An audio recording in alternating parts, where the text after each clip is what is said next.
Hello po mga brothers, sisters, nandito naman tayo sa ating bagong video ng Mobile Legend. Ang pag-uusapan natin dito ngayon guys, si Karina, kung paano siya gamitin, kung paano makapentakill, lahat-lahat, tips, guide, build, kahit ano na sa isip nyo, basta ay Karina, pag-uusapan natin yan.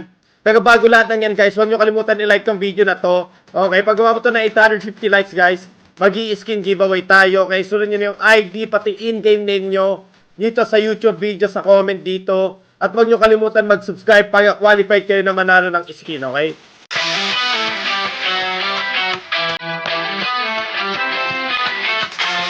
So, back to the topic tayo mga brothers, sisters. Paano ba gamitin si Karina, okay? Pero bago natin yan simulan, unahin natin sa build niya, okay? So, build ni Karina sa akin, guys. Tinuuna ko yung Arcane Boots, sumunod yung Clock of Destiny, sumunod Concentrated Energy, sumunod Devil Tears, sumunod Holy Crystal, sumunod Blood Wings, okay? Pagkatapos yan guys, normally yan yung full set natin, di ba?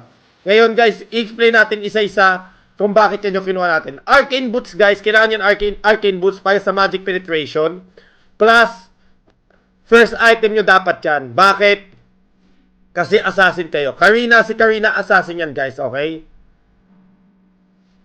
Now, pagka-assassin ka, dapat alam mo kung kailan ka mag-roam sa map, okay? Ito sasabihin ko sa inyo, kailan kayo mag-roam or kailan kayo pwede maging agresibo sa lane nyo.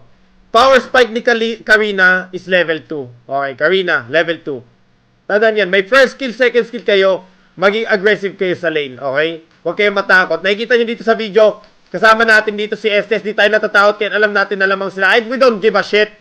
May Estes tayo, nandun yung first skill, second skill natin. Pero alam nyo na kabilang Karina kasi kalaban natin guys, Glorious Legend din, above 200 star, okay? So, alam nila kung ano yung weak point, lakas din ni Karina sa early game, okay? Alam niya na, pagkaabot niya level 2, power spike niya yun. So, kaya doon siya lumaban. Now, sumunod na power spike ni Karina is level 4, okay? Pagkaabot na level 4, tignan mo na kaagad yung map mo kung sino may maikling buhay na kalaban. Ngayon, pag nasa mid ka, pwede ka makapag-rotate all over the map, okay? Pero pag nasa top lane ka, eto lang yung mapupuntahan mo, basically. Pakita natin yung sa nakikita ba yung mouse, okay? Eto lang yung, pag kunwari, nasa mid lane ka, makapag-rotate ka papunta sa bot. Nakikita niyo yung mouse ko sa, sa minimap. Makapag-rotate ka papunta sa bot. Ngayon, pwede din sa top, okay? Ngayon, pag nasa top lane ka, nakikita niyo dito ako sa top lane. Pwede ako mag-rotate dito sa bot. Tapos sa jungle nila, okay? So, ang rotation ko, pag nakuha ko na yung boots, at saka level 4 na ako, pag nakuha natin Arcane Boots, mag-rotate tayo. Kailangan natin tingnan yung kalaban sa mid, kung bawas-bawas. Punta sa jungle nila. I-clean yung jungle nila. Kaya tayo may retribution, guys. Ngayon, pwede ka mag-retribution kay Karina, pati execute. Pag nag-execute ang Karina, guys, ibig sabihin ng insta-burst, okay? Pero ba't ako nag-retribution dito? Kasi mahilig ako. Kaya hiligan lang yan eh. Ako mahilig ako mag-counter jungle. Mag-counter jungle. Gusto kong i-deny kalaban. Gusto kong mabishik sila sa akin. Ganun akong player. Kaya gusto ko mag-retribution kay Karina. Ngayon, pag gusto nyo naman execute, mas okay execute. Pwede kayo maging agresibo sa lane. Di ba? Pero ako mas gusto retribution para makapag-roam ako sa map at ma-deny ko yung jungle nila. Okay? Dito sa game na to, hindi tayo madalas mag-counter jungle kasi may Karina din sila, which is napakalakas din. Okay? Napakalakas. So, yun yung natin, first item natin. In-explain ko sa inyo ba't kailangan natin ng Arcane Boost para sa mobility, makapag-roam ka agad. Susunod na item natin, guys, is Clock of Destiny. Okay? Papakita natin ulit yung item build. Clock of Destiny, susunod na item natin. Bakit Clock of Destiny, guys? Para sa HP niya. Okay? Kailangan natin kay Karina yung mas malaking HP. Kasi, pagka pumasok ka sa laban, gamit yung ultimo, pampitas, kailangan mo makakawala ka agad, di ba? Kailangan makakawala ka agad. Kasi pagka pumasok ka dun sa laban na yun, guys, ikaw na ipopokus nila. Ikaw, kung nasa mataas na rank ka, ikaw ang priority target, okay? Kaya kailangan mo yung Clock of Destiny para survivability, okay? Tapos, guys, susunod na item sa Clock of Destiny is Concentrated Energy. Bakit Concentrated Energy? Yung sa Concentrated Energy, guys, kailangan natin yung passive niya, yung Spell Bomb. Okay?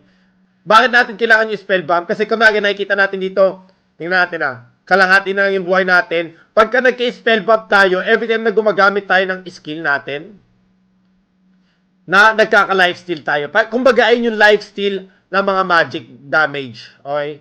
Ayun yung mga lifesteal ng mga magic damage, yung spellbomb. Kaya kailangan natin concentrated energy. Plus, maganda yan kasi magbibigay pa ng dagdag HP sa atin. Okay? Dagdag HP sa atin. So, sunod na item natin sa concentrated energy, guys, is Devil Tears. Okay? Nakikita niyo yan, Devil Tears. Yung pang-apat na item natin, Devil Tears. So, kailangan natin yung Devil Tears para sa Magic Penetration. Bakit natin kailangan yan? Guys, kasi pagkabon nyo na matataas na rank, alam na nila na si Karina, paano countering si Karina is Immortality. Okay? Ayun yung pinaka-first item na ginagawa ng mga tank or ng ibang hero is that makakuha ng Immortality. Okay? Kasi Immortality, pwede ka ma-deny gamit ang ultimo. Kung pinitas mo sila tapos may Immortality pala, hindi ka makapag-reset cooldown. Okay? So, ngayon, sasabihin nyo, ano naman kinalaman ng Devil Tears sa Immortality? Immortality, guys, meron siyang Magic Resist. Pag ma-penetrate nyo yung Magic Resist na yon, kailangan nyo ng Devil Tears para sa Magic Penetration, okay? Kaya kailangan nyo ng Devil Tears, pang-apat na item. Kaya kailangan nyo yung Devil Tears, kaya importante yan. Now, guys, sasabihin nyo sa akin, ayan na yung apat na build. Ano yung susunod dyan? Basically, guys, para sa akin, yan na yung main core na item ko kay Karina, okay? With just that 4 item, guys, pwede na akong pumatay, mag-pentakill, anything you want. Kasi main core na yan. Ano yung main core ni Karina, okay? Yan yung main item niya talaga. Ngayon, pwede na kayo, pagkatapos na, pwede kayo mag-Thunder Build, Endless Battle. I don't give a shit. Gawin nyo na lahat ng gusto nyo. Pero para sa akin, susunod na item ko sa Devil Tears is Holy Crystal, okay? Now, Holy Crystal, napaganda niyan. Malaking dagdag na, ano yan, na, ano ba to, na magic sa atin, okay? Malaking dagdag na magic. Plus, yung passive niya na dagdag 25% magic sa atin. Napakaganda niyan, guys, sa totoo lang. Napakagandang item. Napakagandang item kay Karina kasi dagdag magic damage, dagdag roar damage. Mas mabilis tayo makakapitas, okay? Now, paghuli natin item, guys, is crucial, okay? Nakikita nyo, hinuling item natin dito is Blood Wings. Now, pagka lamang kayo sa game, Blood Wings, okay. Pagka hindi kayo lamang, tapos nakikita nyo, masyadong mainit yung laban, kailangan na mas matagal ka sa teamfight or sa laban, o kaya lagi kang napipitas yung saber nila, masyado ng fed, napipitas ka, or Natalia, napipitas ka, mabilis ka mapitas, mag-immortality ka kaysa Blood Wings. Mas importante yung immortality, survivability mo. Dapat nandun ka palagi sa teamfight para ano ba to? Di naman sa teamfight is that nandun ka pang clean up sa teamfight, okay? Kasi, guys, intindihin nyo, si Karina, hindi talaga siya nag-i-initiate or hindi siya taga-start ng teamfight. Siya yung hero na taga-clean lang, taga-linis na lang. Kunwari tapos na yung teamfight or tapos na yung combo ng team nyo, siya na lang talaga taga-linis doon, okay? Siya na lang yung taga-linis na lang yung ulti niya. Kung nagigets nyo yung sinasabi ko, okay? Hindi talaga, mas sinasabi ng mga tao, oh, KS ka. KS si Karina, ganyan. Guys, ayun yung tagabaho ni Karina, okay? Taga-clean up lang. Ayun yung tagabaho niya talaga, taga-clean up. Dapat maintindihan nyo kung ano tagabaho ni Karina is that taga-clean up lang siya ng teamfight. Tapos na yung teamfight, kalahati na yung buhay na kalaban mo. Tapos dun susulpot si Karina, uubusin niya. Clean ups. Pipitas na lang siya dun, okay? So, ayun ang main ni Karina, taga-pitas. Ngayon, explain natin yung mga skill, lahat sa kanya, passive niya. So, yung passive niya, guys, dagdag damage pagka nakatatlong hit kayo sa kalaban nyo, equivalent to their 8% HP ata. Correct me if I'm wrong, guys. Tapos yung first skill niya, guys, is agad din nyo yan napipindot sa kalaban. Pinindot nyo, hindi kayo nag-auto-attack sa kalaban, pwede kayo maka-immune ng mga auto-attack. Napakalaki niyan, napaka-handy niyan. Sumunod na skill is that AOE, maliit na AOE. 360 degree na sa maliit na AOE na ni Karina, matatamaan gamit yung skill na yan. Tapos, ang ulti niya is pwedeng mag-dash sa kalaban na malaki yung damage, okay? Pwede mag-dash sa kalaban yan. So, ngayon guys, sasabihin niyo sa akin, so ayun yung ginagamit na yan pang KS. Yes, basically, yan yung ulti ni Karina. Kasi, pag nakapatay kayo, reset cooldown ka agad yan, back to 0. Ngayon, pagka naka-assist lang kayo, 80% cooldown lang, okay? So, ibig sabihin may 6 to 7% pa kayong hintayin pag assist lang. Now, guys, lahat ng skill ni Karina, pag nakapatay kayo, reset lahat, okay? Correct me if I'm wrong, nakalimutan ko na kasi. Pero every time nakakapatay ako, guys, talaga reset talaga lahat, okay? So, tignan nga natin dito sa game natin kung makakapagpatay reset para hindi tayo magkamali. Pero matagal, yan, tingnan natin to, mapatay natin. Yup, reset nga lahat. Okay, so reset nga lahat, guys. So, basically, pag nakapatay kayo kay Karina, reset lahat.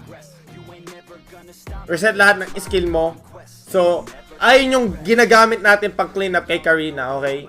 So, pag nakapatay si Karina, reset lahat ng skill niya. So, pang clean up na pang clean up, okay? Now, paano yung combo kay Karina? Okay, guys, sasabihin ko sa inyo kung paano yung combo kay Karina. So, basically, may 2 ways or sabihin natin tatlong combo kay Karina. First combo, yung lagi natin nakikita sa mga game ng arena is that yung ulti, tapos second skill, first skill, or ulti, first skill, second skill. Ayun yung mga basic combo. Ayun yung first combo niya. Pero ako, guys, pagka nakikita kung sabihin natin, malapit sa akin yung kalaban, minsan di ko na ginagamit yung ulti ko, okay? Napaka-useless na tabi ko na yung kalaban, mapapatay ko na lang, hindi ko na gagamitin yung ulti ko, okay? So, nakita natin doon, guys. So, reconfirm ulit. Pag nakapatay tayo, hindi magre-reset ng cooldown yung first at second skill. 20% cooldown reduction lang. Sorry, nakakalimutan ko yung passive ng mga hero. So, yung ulti lang ma-reset, guys. So, sorry talaga kung nagkamali ako doon, guys. Pero, sa nakikita nyo, every time nag-livestream ako, ginagamit ko si Karina, pang boost ko siya, pang pilot ko siya ng warrior hanggang epic. Pagkaabot ng epic, instaban na si Karina. Pero, pag alam nyo kung paano gamitin, guys, si Karina, napakamamaw niya. Madali siya magpa-rank up. So, balik tayo sa combo niya. Yun nga yung sinasabi natin, yung typical combo niya. First skill, yung last skill, pampasok, tapos pampitas lahat-lahat. Tapos yung first, second, or second, first. Depende na sa inyo. Now, ako, guys, depende. Minsan di ko ginagamit yung last skill ko. Bakit? Kasi pang-escape ko din yan eh. Kumbaga, pwede nyo gamitin yung first skill. Kapag katabi nyo yung kalaban, pwede nyo gamitin yung first skill nyo, pitas. Second skill, pang damage sa kalaban. Tignan nyo, nakikita nyo doon. Hindi ko masyado, tignan nyo, hindi ko pa masyado ginagamit yung ulti ko. Kasi pang-escape ko yun eh. Okay? So, ginagamit ko yung first skill ko, papasok ko, first skill, second skill, tapos ulti pag hindi na clean up, pag hindi pa patay. Pero pag patay na, hindi ko gagamitin yung ulti ko. Bakit? Kasi, bagang, pang-escape ko yun eh, okay? Pang-escape ko yun eh. Ayun yung bagay, ayun lang yung pang-escape ko pag wala akong first skill. So, dapat, alam nyo kung paano gamitin si Karina as full extent, okay? Isipin nyo yung mga bagay na, pag pumasok kayo, mamamatay kayo. Ngayon, dapat may panglabas kayo doon, okay? Kumbaga, sabi nga natin eh, pinasok mo yan, dapat kaya mong ilabas sarili mo, di ba? Pinasok mo sarili mo, ilabas mo din sarili mo. Ganun ako, guys, ganun ako. Pinasok ko sarili ko, dapat kaya ko din ilabas sarili ko, okay? Kaya, minsan, kaya nakikita nyo, hindi ko ginagamit minsan yung ulti ko, pampitas. Pag kaya ko naman pitasin ng first skill at saka second skill ko. Ginagamit ko na yung first skill at saka second skill. At saka guys, kay Karina, ito pa. Bago natin tapusin, paano gamitin talaga, paano sa roaming abilities ni Karina. Okay guys, tingnan natin dito. Pag nasa mid kayo, Karina mid kayo, which is, I don't agree. Ayokong mid si Karina. Kasi mabilis siyang matalo sa mid lane. Kasi minsan, madalas nga, marksman tsaka long range mage ang kalaban natin. So, hindi ako nag-mid lane kay Karina. Pero pag mid lane kayo, okay din. Kasi pagkaabot nyo level 4, pwede kayong mag-roam sa bot. Tapos pwede kayong mag-roam sa top, okay? Which is pretty good nga naman para kay Karina, okay? Ngayon, ako guys, nakikita nyo, madalas ako mag-top lane kay Karina. Kasi gusto ko yung blue buff sa akin. Okay? Gusto ko yung blue buff sa akin. Now, pag wala kayong blue buff, pag nasa top lane kayo, tapos hindi sa inyo binigay yung blue buff, kailangan yung i-counter jungle to. Kaya ako nag-retribution, guys. Okay? Pero okay, nakuha natin yung blue buff. Nasa top lane, level spike, level 2 at saka level 4 kay Karina. Okay? So, pagkatapos nun, guys, basically, mag-roam na kayo sa jungle nila. Pipitas-pitas na kayo. Counter jungling pag may retribution na kayo. Okay? Tapos pagka level 4, tignan nyo yung mid lane o yung kalaban nyo sa map nyo. Kung may pwede kayo mapitas. mag-roam kayo. Pitasin nyo, okay? Ayun yung trabaho ni Karina, guys, is mag-assassin, okay? Sana, guys, nagustuhan nyo yung video. Ayun lang yung masabi ko kay Karina. Sana, guys, nagustuhan nyo yung video. Huwag nyo kalimutan paabot ito na 850 likes, guys, okay? Pag umabot ito na 850 likes, mag-i-skin giveaway tayo, mga brother and sisters. Kaya, i-like nyo na to. Isulat nyo na yung ID nyo, pati in-game name nyo, dito sa YouTube video, sa baba. Huwag nyo kalimutan mag-subscribe, guys. Huwag nyo kalimutan mag-subscribe pagka qualified kayo na manalo ng skin, okay? Thank you very much, guys, sa panonood. And that is it, yo!